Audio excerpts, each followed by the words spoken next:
मुख्यमंत्री ठाकुर सुखविंदर सिंह सुक्खू का निराश्रित बच्चों के प्रति स्नेह आज एक बार पुनः देखने को मिला, जब मुख्यमंत्री के निमंत्रण पर बालिका आश्रम टूटीकंडी के 69 बच्चे आज विधानसभा की कार्यवाही देखने के लिए पहुंचे।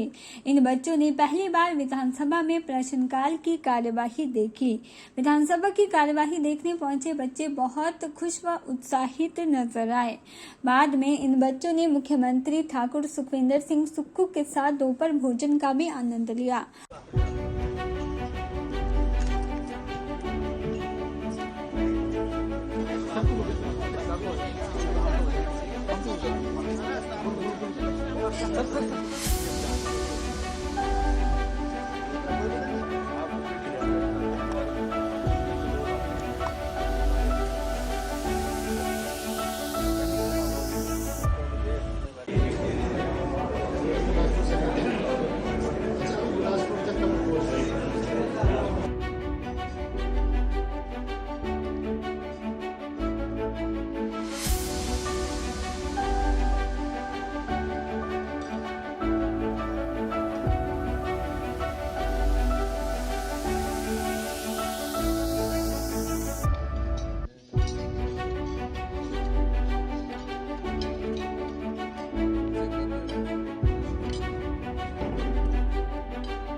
इस मौके पर मुख्यमंत्री सुखविंदर सिंह सुक्खू ने कहा कि निराश्रित बच्चों के कल्याण के लिए निरंतर प्रयास कर रहे हैं। प्रदेश सरकार ने ऐसे बच्चों के कल्याण के लिए मुख्यमंत्री सुख आश्रय योजना आरंभ की है, जिसके लिए 101 करोड़ रुपए का कोष स्थापित किया गया है। और आज कैबिनेट की बैठक में भी इन बच्चों को राज्य का बच्चा कैसे घोषित किया जाए, इसको लेकर चर्चा और उसके बाद कानून बनाने की प्रक्रिया शुरू होगी, ताकि ऐसे बच्चों का भविष्य उज्जवल हो सके। आज हमारे जो बालिका आश्रम में अनाथ बच्चियां हैं, जो अनाथ बच्चे थे, और मैं मुख्यमंत्री की बनने के बाद पहली बार सचिवालय की जगह वहां गया था। आज मैंने उन बच्चों को विधानसभा की कार्रवाई देखने के लिए भी बुलाया था और अभी उनके साथ हम अपना लंच भी करेंगे, हमारे सभी मंत्रिमंडल के सदस्य। और आज हम उनको एक अधिकार भी देने जा रहे हैं। शाम को हमारी कैबिनेट की बैठक होगी, उसमें हमारी इनके अधिकारों पर चर्चा होगी कि उनको हम चिल्ड्रन ऑफ द स्टेट का दर्जा कैसे दे, कैसे आगे बढ़ा जाए। इस दृष्टिकोण से आज हमने कैबिनेट भी बुलाई है और जब सभी मंत्रियों की राय लेने के बाद हम उस पर आगे बढ़ेंगे और उन अनाथ बच्चों के साथ बैठकर आज, क्योंकि वो विधानसभा सेशन देखने आए तो दिन का लंच उन्होंने नहीं किया होगा, तो हम सब लोगों ने फैसला किया कि हम अनाथ बच्चों के साथ मिलजुल कर आज लंच किया जाए। के चैनल के लिए शिमला से पुष्पेंद्र कुमार की रिपोर्ट।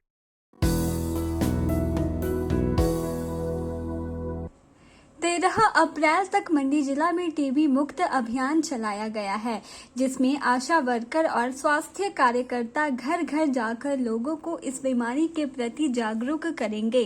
टीबी मुक्त भारत अभियान को लेकर सीएमओ मंडी डॉक्टर नरेंद्र भारद्वाज ने बताया कि जिला में 3 लाख की आबादी में इसका सर्वे स्वास्थ्य विभाग द्वारा किया जाएगा। अगर किसी को लगातार 3 हफ्तों तक खांसी आती है और आगे भी जारी है तो आपको सावधान रहने की जरूरत है। खांसी के साथ खून आना, छाती में दर्द और सांस फूलना, वजन का कम होना और ज्यादा थकान महसूस होना, शाम को बुखार आना और ठंड लगना और रात के समय पसीना आना, यह सभी टीबी के लक्षण हो सकते हैं। अगर किसी को इनमें से कोई भी लक्षण महसूस होते हैं या लगातार खांसी हो रही है तो तुरंत नजदीकी स्वास्थ्य केंद्र में जाकर जांच करवाएं, ताकि समय रहते उपचार शुरू हो सके।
जो ACF होगा, एक्यूट केस फाइंडिंग, जैसे टीबी मुक्त भारत, उसके साथ एक हमारा केस और चला हुआ है प्रोग्राम। इसमें हमने क्या करनी, वनरेबल पॉपुलेशन है हमारी, उसको हमारे 4 से 13 तक ये प्रोग्राम चलेगा, उनके टेस्ट लेने। और उसमें कौन करेगा हमारे काम, एक CHO होगी, उसके साथ हमारे कौन होगा, ANM होगी, साथ में आशा वर्कर होगी, वो उनके साथ जाके घर घर में जो हमारे ऐसे ज़्यादा पॉपुलेशन ऐसी है जिसको ज़्यादा खतरा इन लोगों इन चीज़ों से होने का, तो एक तकरीबन हमारे को 2.5-3 लाख की एक पॉपुलेशन है जिसका हमने इसमें सर्वे करना है, और उनको घर द्वार जाके उनके टेस्ट लेने हैं, और जो लगता है, और उनको जो है टेस्टिंग, जो उनको पॉजिटिव हो गए तो उनको DMC में जो है तो उनके टेस्ट होंगे। तो उसके हिसाब से ही जो हमें उसका एक हमारा टीबी भारत मुक्त से पोर्टल है, उसमें जाके वो सारे हमने डाटा जो उसमें अपलोड करके गवर्नमेंट इंडिया को देना है। तो ये प्रोग्राम भी चला हुआ है। तो इसमें भी हम चाहते हैं कि जितने भी लोग हैं, जो ऐसे लोग हैं जिनको प्रॉब्लम साइन सिम्टम आते हैं, स्पूटम है, खांसी जैसा रहती है, तो वो अपने इस टेस्ट कराने की वैसे हमारा शो करें। आपके माध्यम से एक संदेश भी है। के चैनल के लिए मंडी से ब्यूरो रिपोर्ट। हिमाचल प्रदेश बहुतकनीकी प्रवेश परीक्षा 2023 के लिए अभ्यर्थी 4 से 2 और लेटरल एंट्री एंट्रेंस टेस्ट 2023 के लिए 5 अप्रैल से 6 मई तक ऑनलाइन माध्यम से आवेदन कर सकते हैं। इसके लिए हिमाचल प्रदेश तकनीकी शिक्षा बोर्ड ने शेड्यूल जारी कर दिया है।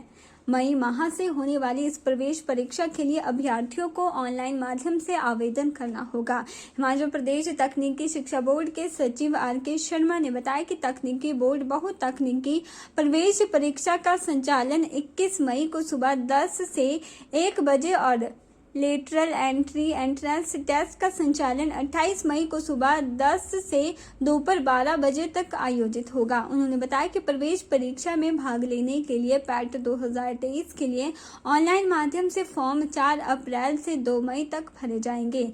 इसके अलावा लीट के लिए ऑनलाइन माध्यम से आवेदन 5 अप्रैल से 6 मई तक भरे जाएंगे। उन्होंने बताया कि इन प्रवेश परीक्षाओं के लिए आवेदन शुल्क नेट बैंकिंग, डेबिट कार्ड या क्रेडिट कार्ड के माध्यम से ही किया जा सकेगा। आवेदन के दौरान सामान्य वर्ग के अभ्यर्थियों को 650, जबकि SC, ST और OBC वर्ग के अभ्यर्थियों को 400 रुपये प्रवेश शुल्क के रूप में देने होंगे। उन्होंने बताया कि इच्छुक अभ्यर्थी इन प्रवेश परीक्षाओं में ऑनलाइन फॉर्म भरने के लिए अपना स्कैन्ड फोटो और स्कैन्ड साइन तैयार रखें।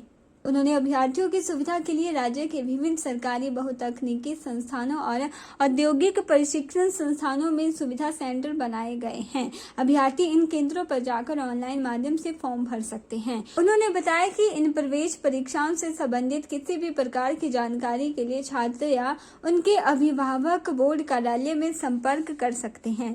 हिमाचल प्रदेश तकनीकी शिक्षा बोर्ड के द्वारा जो प्रवेश परीक्षा हमारे बहुतकनीकी संस्थानों के लिए ली जाती है, प्रथम वर्ष के लिए पैट परीक्षा होती है, और second year diploma course entry के लिए लीट का एग्ज़ाम होता है। वो तिथियां ऑलरेडी बोर्ड द्वारा निर्धारित कर दी गई हैं। 21 मई 2023 को जो पैट का जो है वो प्रवेश परीक्षा करवाई जाएगी, और 28 मई को रविवार के दिन जो है वो लीट की प्रवेश परीक्षा कराई जाएगी। पैट की जो परीक्षा होती है वो 3 घंटे की होती है, 10 बजे से 1 बजे तक जो है मल्टीपल MCQ टाइप क्वेश्चंस होते हैं उसमें, और लीट की 2 घंटे की होती है 10 से 12 बजे तक।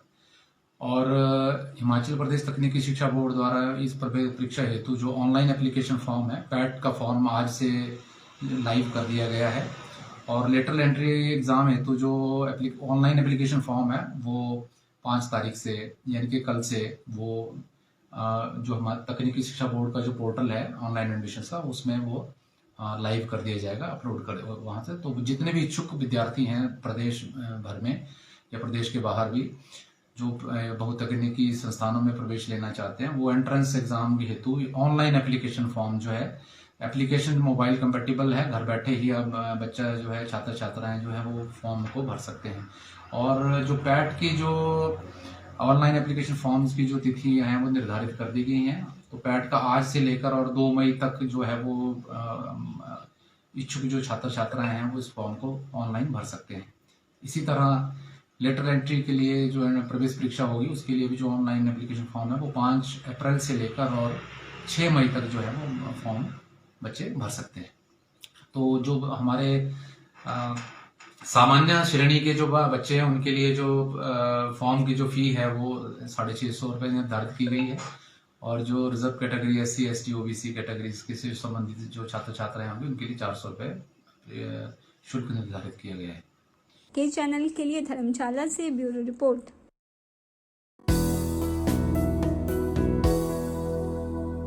हिमाचल विधानसभा बजट सत्र के 14वें दिन आज प्रश्नकाल से पहले विपक्ष ने नौकरी से निकाले जा रहे आउटसोर्स कर्मचारियों को लेकर नियम 67 के तहत स्थगन प्रस्ताव लाया, जिसे विधानसभा अध्यक्ष ने अस्वीकार कर दिया। चर्चा न मिलने के कारण विपक्ष ने फिर से वॉकआउट कर दिया। विपक्ष के वॉकआउट को सीएम ने गैर जरूरी करार दिया। मुख्यमंत्री ने कहा कि पिछले 5 साल बीजेपी की सरकार रही, लेकिन आउटसोर्स कर्मियों के लिए कुछ नहीं किया। विपक्ष को अब आउटसोर्स की याद आई है। विपक्ष ने उनका बजट भाषण नहीं सुना है। सरकार आउटसोर्स और करुणामूलक नौकरियों पर विचार कर रही है। विपक्ष जब सत्ता से बाहर हुआ तब उन्हें ये याद आ रहा है। वहीं सीएम के सदन में उपस्थित न होने पर राहुल गांधी के साथ सूरत कोर्ट जाने को लेकर विपक्ष के आरोपों के जवाब में सीएम ने कहा कि राहुल गांधी देश की सबसे पुरानी पार्टी के शीर्ष नेता हैं। जब परिवार में किसी पर विपदा आती है तो पूरा परिवार इकट्ठा होता है। पूर्व सीएम भी इस तरह जाते थे। उन्हें इस तरह की बयानबाजी नहीं करनी चाहिए। भारतीय जनता पार्टी जो विपक्षी दल है वो अपने आप तो कुछ कर नहीं पाया, और जब सत्ता के बाहर हुए, अभी 3 महीने हुए हैं, तो आउटसोर्स कर्मचारियों की बड़ी चिंता उन्हें सताने लगी है। मेरे बजट भाषण को भी उन्होंने ध्यान से नहीं सुना, और मैंने अपने बजट भाषण में कहा कि आउटसोर्स जो कर्मचारी है और भी कोई कर्मचारी है, जैसे करुणामूलक कर्मचारी है, आउटसोर्स कर्मचारी है, हमारी सरकार इस पर कैसे आगे बढ़ा जाए इस पर काम कर रही है। और जब उन्होंने देखा कि बजट में हमारे पास कहने के लिए कुछ नहीं था, तो नियम 67 के तहत ये प्रस्ताव लेकर वो अपना ध्यान आकर्षित करना चाहते हैं और वॉकआउट के द्वारा इस प्रकार उपस्थिति दर्ज करना चाहते हैं कि हम विपक्ष में रहकर आपकी आवाज उठा रहे हैं।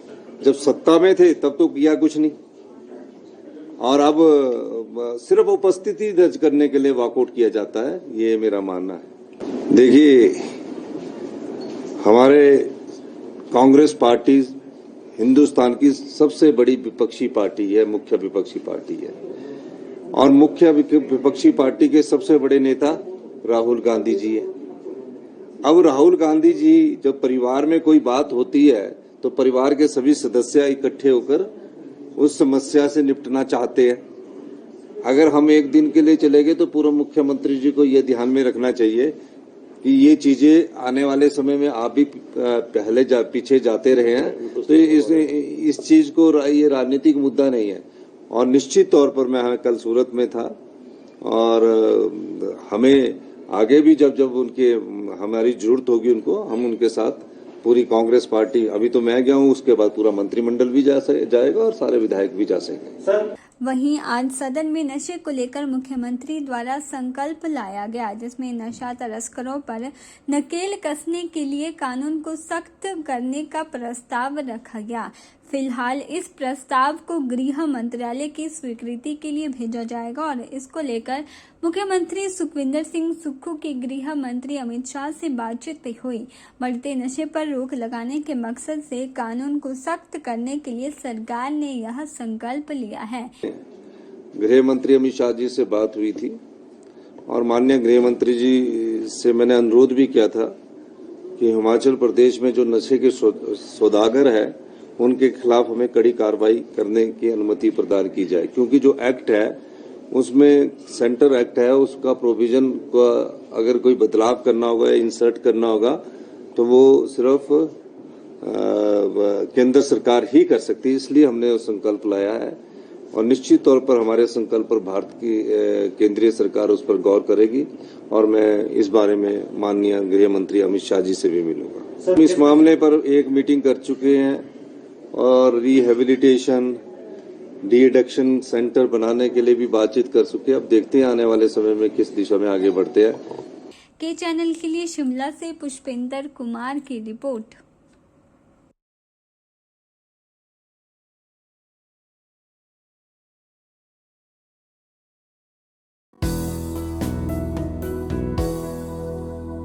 कृषि विभाग, बिजली बोर्ड व पंजाब की तर्ज पर जूनियर ड्राफ्ट्समैन की पदोन्नति 5 साल में सुनिश्चित की जाए और जूनियर ड्राफ्ट्समैन को ड्राफ्ट्समैन पदनाम दिया जाए। यह मांग हिमाचल प्रदेश ड्राफ्ट्समैन एसोसिएशन के प्रदेश अध्यक्ष रमेश यादव ने प्रदेश सरकार से की है।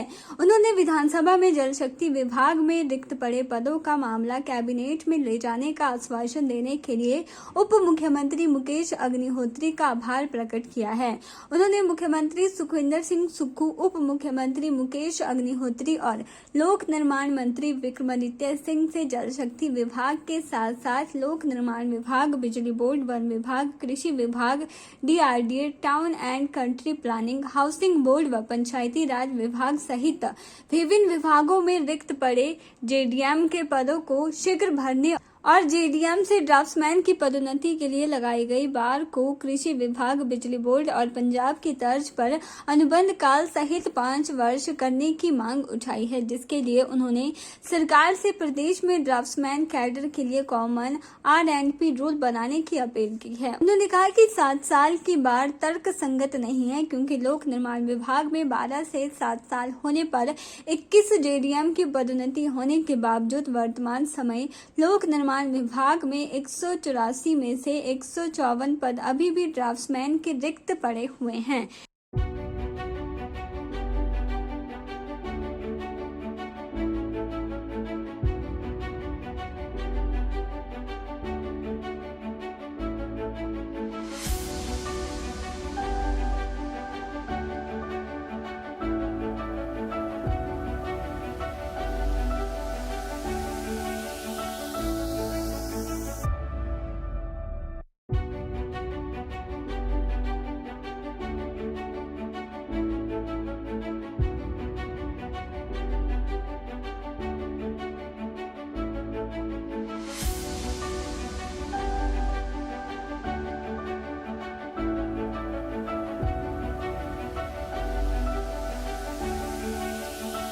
माननीय उप मुख्यमंत्री श्री मुकेश अग्निहोत्री जी ने पिछले कल कैबिनेट में इस बात का आश्वासन दिया है कि ड्राफ्ट्समैन कैडर की जो समस्या है उनके समाधान के लिए वे इस मामले को कैबिनेट में ले जाएंगे। इसके लिए हिमाचल प्रदेश ड्राफ्ट्समैन एसोसिएशन माननीय उप मुख्यमंत्री जी और प्रदेश सरकार का आभार प्रकट करती है। साथ ही ये विनम्र आग्रह करती है कि जो ड्राफ्ट्समैन कैडर है उसके लिए प्रदेश में कॉमन रूल जो है वो कॉमन R&P रूल बनाए जाए, क्योंकि यहाँ सब विभागों के अपने अपने नियम है। किसी में 3 साल, किसी में 5 साल, किसी में 7 साल, किसी में 12 साल। तो एक कॉमन रूल बनाया जाए और बिजली बोर्ड तथा कृषि विभाग की तरफ से जो है वो 5 साल में जिसमें कॉन्ट्रैक्ट भी जोड़ा जाए और ड्राफ्ट्समैन की जो JDM से ड्राफ्ट्समैन की पदोन्नति की जाए। साथ ही जो पदनाम है वो JDM कोई तर्क संगत नहीं है, उसे हटाया जाए और ड्राफ्ट्समैन जो है जब भी अपॉइंटमेंट हो तो जूनियर ड्राफ्ट्समैन नहीं बल्कि ड्राफ्ट्समैन के पद पर जो है वो लगाया जाए और जो पदोन्नति होती है उसमें ड्राफ्ट्समैन की जगह पे जो है वो वरिष्ठ ड्राफ्ट्समैन का जो है वो पदनाम दिया जाए। ऐसा मेरा सरकार से विनम्र आग्रह है। के चैनल के लिए मंडी से ब्यूरो रिपोर्ट। हिमाचल विधानसभा में आज विपक्ष ने प्रश्नकाल से पहले ही सदन में नियम 67 के तहत स्थगन प्रस्ताव लाया। बीजेपी के 9 विधायकों ने विभिन्न विभागों में आउटसोर्स कर्मचारियों की सेवाएं समाप्त करने पर सदन में चर्चा की मांग की। स्पीकर द्वारा इसकी इजाजत नहीं मिलने पर विपक्ष ने सदन में जोरदार नारेबाजी की। विपक्ष के नेता जयराम ठाकुर ने कहा कि नियम 67 के तहत विपक्ष ने काम रोको का प्रस्ताव दिया, लेकिन यह यह स्वीकार नहीं किया गया। कांग्रेस ने 5 लाख रोजगार देने का वादा किया था। सरकार ने आउटसोर्स कर्मचारियों को निकालने का काम शुरू कर दिया है।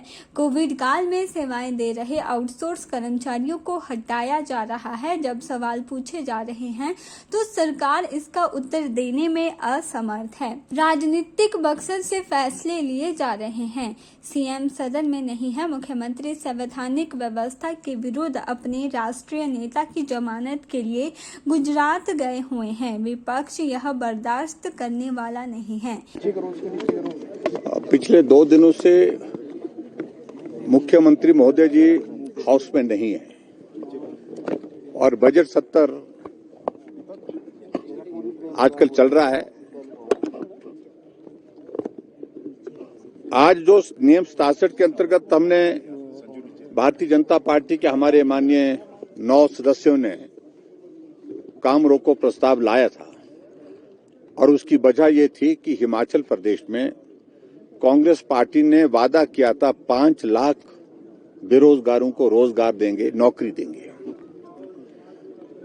इस बजट में कहीं भी नौकरी देने का उस प्रकार से जिक्र नहीं है। उल्टे जो छोटे कर्मचारी जिनको एक अस्थायी व्यवस्था के अंतर्गत आउटसोर्स के माध्यम से रोजगार प्राप्त हुआ है,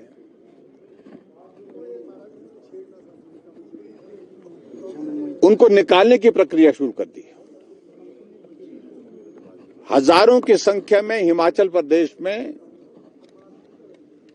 आउटसोर्स में लगे कर्मचारी अलग अलग विभागों में, चाहे वो जल शक्ति विभाग है, चाहे वो हेल्थ है, और हेल्थ में तो यहां तक के जब पूरे देश भर में, पूरे प्रदेश में कोविड के मामले बढ़ रहे हैं, उसके बावजूद भी आउटसोर्स में जो कर्मचारी अपनी सेवाएं दे रहे हैं उनको हटाए जा रहे हैं। नेचोक मेडिकल कॉलेज में, टांडा मेडिकल कॉलेज में और इसके अलावा दूसरी जगह, और जब चंबा में, मेडिकल कॉलेज चंबा में जब उनसे पूछा जाता है कि क्यों हटाया जा रहा है, तो जवाब देने के लिए उनके पास कोई उसका उत्तर नहीं है। और उसकी वजह यह है कि कांग्रेस सरकार यही प्रयत्न कर रही है कि जहां भी भारतीय जनता पार्टी की सरकार के दौरान किसी को अगर दिहाड़ी पर भी लगाया है, छोटा सा भी रोजगार मिला है, छोटा सा भी काम उसका हुआ है, उससे उसको वंचित कैसे कर सके, उस तरह से प्रयत्न कर रहे हैं।